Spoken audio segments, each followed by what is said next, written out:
آج میں ان لوگوں کے سامنے خطاب کرنے والا ہوں جو کچھ نہ کچھ فیلڈ ورک کرتے ہیں، مدارس میں شاید پڑھتے ہیں یا پڑھاتے ہیں، اور دعوت کے کام سے کہیں نہ کہیں آپ لوگوں کا تعلق ہے۔ عورت کی اصلاح یاد رکھیے، سماج کی اصلاح یاد رکھیے، کیونکہ بچے کا پہلا مدرسہ ماں ہوتی ہے۔ آج کے دور میں آپ لوگوں کا دعوت و تبلیغ کے میدان میں آنا کیوں ضروری ہے؟ دیکھیے میں آپ کو بتاتا ہوں۔ پہلی چیز تو آپ کا نمایاں کردار یہ ہے اس دعوت کے اندر کہ آپ آنے والی نسلوں کو تیار کر رہے ہیں، آپ اپنے شعور کو انفلوئنس کر رہے ہیں۔ جو کام حاکموں کے حکم فرمان ان کی تقریر نہیں کرتی مقرر و خطیب کی، وہ آپ کے چند آنسو جو حیثیت میں آپ ہیں وہ کر جاتے ہیں۔ ایک آدمی کو ایک عالمہ متاثر کر کے گیا، لیکن آپ سوچئے گھر میں اس کی ماں بچے کو تربیت دیتی تجھے دعوت دینا، کیا ماحول رہے گا اس بچے کا، کیسے وہ کام کریں گا دین کا، ہے نا، کی سمجھ کیا ہوں گی۔ اور جب باہر علماء سے ملیں گا تو اور آگے بڑھیں گا۔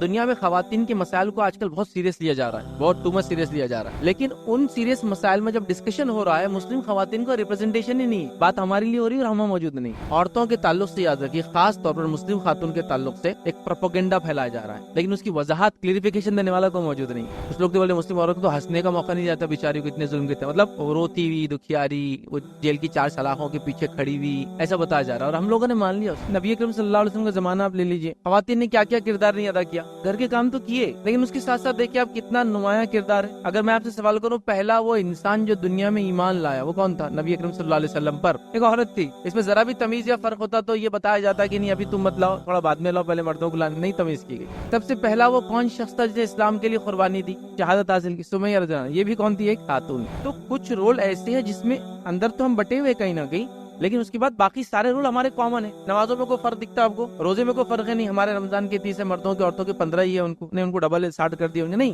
کچھ ہی فرق نہیں۔ نماز 5 ٹائم مردوں کی عورتوں کی ہے، روزے ویسی ہے، زکوٰۃ کا وہی حال ہے، حج کا وہی، ساری چیزیں